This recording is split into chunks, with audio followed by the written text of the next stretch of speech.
सन्माननीय सदस्य अमित साटम, मनीषाताई चौधरी, पराग आळवणी आणि वरुण सरदेसाई यांनी या ठिकाणी जो दहिसर आणि जुहू यामधला जो हाय फ्रिक्वेन्सी कम्युनिकेशन टावर जो आहे तो हटवण्यासंदर्भात अनेक वर्षापासून त्यांची मागणी आहे आणि या बाबतीमध्ये सन्माननीय मंत्री उदय सामंत यांनी झालेली सगळी घटनाक्रम आणि पार्श्वभूमी देखील या ठिकाणी सांगितली आहे। केंद्रीय मंत्री राममोहन नायडू यांना देखील या बाबतीमध्ये पत्र व्यवहार केला आणि त्यांनी देखील यामध्ये सकारात्मक भूमिका घेतलेली आहे। दहिसरमध्ये देखील आपण त्यांना जागा देतोय, जे पैसे लागत आहेत तेही आपण मंजूर केलेले आहेत। जुहूमध्ये देखील अमितजी त्यांची टीम येते आहे आणि त्यांची टीम तिथलं जागेची नियोजन आणि योग्यता तपासून बघून त्यांनाही आपण आपल्या शासनाच्या वतीने आश्वासन दिलेलं आहे की बाबा जागा आणि जे काही खर्च येणार आहे तो आपण त्या ठिकाणी त्यांना देणार आहोत। आणि याची तर दहिसरचं जे आहे शिफ्टिंगचं गोराईमध्ये आपण त्यांना ऑलरेडी जागा दिलेली आहे। आता यामध्ये मी स्वतः आणि आता मुख्यमंत्री महोदय देखील मी जेव्हा 2024ला देखील पत्र दिलं, आता देखील पत्र व्यवहार त्यांच्याबरोबर केलेला आहे आणि याच्या बैठका देखील सुरू आहेत। 18 फेब्रुवारीला देखील chairman airport authority of India यांची समोर बैठक झाली, आपल्या अपर मुख्य सचिव नगर विकास 1 त्यांची झाली आणि त्यानंतर मार्च 2025ला देखील या ठिकाणी बैठक झालेली आहे आणि 8 एप्रिल 2025ला आयुक्त मुंबई महापालिका यांनी पत्रान्वये केंद्रीय सचिव नागरी उड्डाण मंत्रालय यांना देखील यांच्याशी संवाद आणि पत्रव्यवहार केलेला आणि असे हे आतापर्यंत आपण 30 जूनला देखील या ठिकाणी जुहू येथील रडार मोजे मड येथे उपरोक्त 2 जमिनीवर रडार शिफ्टिंगसाठी व्यवहार्यता तपासून पुढील कार्यवाही करण्याबाबत मुंबई महापालिकेने देखील आणि आपल्या नगर विकास विभागाने देखील पत्राद्वारे आपण एअरपोर्ट अथॉरिटी ऑफ इंडियाला कळवलं आहे आणि त्यामुळे हे सगळं आता पॉझिटिव्ह आहे। अगदी 60 महिने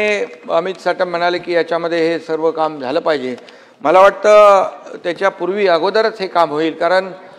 मी देखील आणि मुख्यमंत्री महोदय देखील यासाठी आम्ही प्रयत्न करतोय। राममोहन नायडू यांच्याशी देखील फक्त पत्रव्यवहार न करता स्वतः यासाठी ज्याची किती गरज आहे आणि तिथे पुनर्विकास जो रखडलेला आहे त्यामुळे लोकांचा जीविताशी हा प्रश्न निगडीत असल्यामुळे आणि हजारो लाखो लोकांचा हा प्रश्न आहे, त्यामुळे यामध्ये सरकार पूर्णपणे मनीषाताई गंभीर आहे, तुम्हाला माहीत आहे यामध्ये, आणि आपण सातत्याने त्याचा पाठपुरावा करतोय आणि मला वाटतं आता हे अंतिम टप्प्यात काम आलेलं आहे अध्यक्ष महोदय। त्यामुळे हे काम लवकर होईल आणि ते आता तो प्रस्ताव जो आहे तो कॅबिनेट मध्ये जाईल आणि कॅबिनेटची त्याला मंजुरी झाल्यानंतर हा निर्णय होईल। दुसरा एक विषय जो इथे फनेल झोन बाबत देखील त्या भागातले सगळेच आमदार सातत्याने या ठिकाणी प्रश्न उपस्थित करत असतात आणि फनेल झोनमुळे या ठिकाणी हाईट रेस्ट्रिक्शनमुळे त्या ठिकाणी असलेल्या ज्या काही इमारती आहेत त्यांचा पुनर्विकास रखडलेला ही वस्तुस्थिती आहे आणि म्हणून हा पुनर्विकास रखडला मग काय त्याचं मग हाईट रिस्ट्रिक्शन असल्यामुळे कोणी डेव्हलपर येत नाही, कारण ते फिजिबिलिटी आणि त्याची व्हायबिलिटी नाही होत आणि त्यामुळे त्या ठिकाणी देखील नगर विकास विभागाच्या माध्यमातून आपण हे फनेल झोन मध्ये असलेले जे काही इमारती आहेत त्याचं रिडेव्हलपमेंट झालं पाहिजे। तुम्ही जो मगाशी विषय मांडला तो हा प्रश्नाच्या बाहेरचा आउट ऑफ स्कोप आहे, पण या ठिकाणी जिव्हाळ्याचा मुंबईकरांचा प्रश्न आहे म्हणून मी स्वतः या ठिकाणी उत्तर देतोय की यामध्ये देखील सरकार सकारात्मक आहे आणि त्यामध्ये असा एक मार्ग आम्ही काढलेला आहे की या बाबतीमध्ये बेसिक FSI वर जो काही मार्केटमध्ये TDR आपण देऊन मार्केटमध्ये त्याची विक्री करून त्याचं बांधकाम यामध्ये करता येईल, तर त्याच्यात सजेशन ऑब्जेक्शनमध्ये बेसिकच्या ऐवजी पोटेन्शियलवर TDR ची मागणी झालेली आहे, ही वस्तुस्थिती आहे। आणि त्याचबरोबर प्रीमियम जे आहे आपण या बाबतीमध्ये 50% प्रीमियम केलेलं आहे अध्यक्ष महोदय। त्यामुळे त्या म्हणजे आपण जे रिलॅक्सेशन पाहिजेत या फनेल झोनमध्ये असलेल्या इमारतींचा पुनर्विकास करण्यासाठी जे काही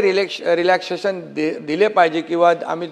देता येतील, म्हणजे अगदी आउट ऑफ वे जाऊन शेवटी एकच आहे की पुनर्विकासाचा जो मार्ग आहे तो मोकळा झाला पाहिजे, यासाठी आमचे हे प्रयत्न आहेत. आणि या बाबतीमध्ये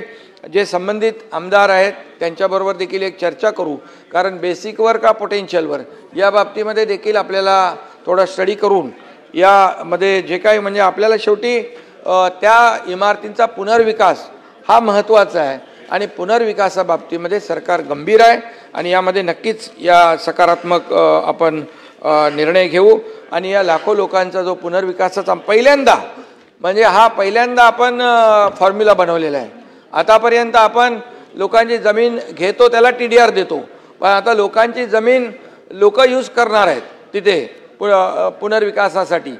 तर त्यामध्ये TDR देण्याची भूमिका सरकारने पहिल्यांदा घेतलेली आहे. ही पॉलिसी आपण पहिल्यांदा घेतोय. फक्त त्याची अजून जी काही फिजिबिलिटी आणि जे काही म्हणजे व्यवहार्यता आहे की हे प्रकल्प जे आहेत हे झाले पाहिजे, कारण हाईट रेस्ट्रिक्शन असल्यामुळे येणाऱ्या अडचणी ज्या आहेत या अडचणी कशा दूर करता येतील या बाबतीमध्ये पुन्हा एकदा एक आपण बैठक घेऊ आणि त्यामध्ये देखील, आणि हे दोन्ही विषय महत्त्वाचे आहेत कारण दोन्हीकडे पुनर्विकास रखडलेला आहे, त्यामुळे सरकार या बाबतीमध्ये गांभीर्याने निर्णय घेईल. लक्षवेधी क्रमांक 1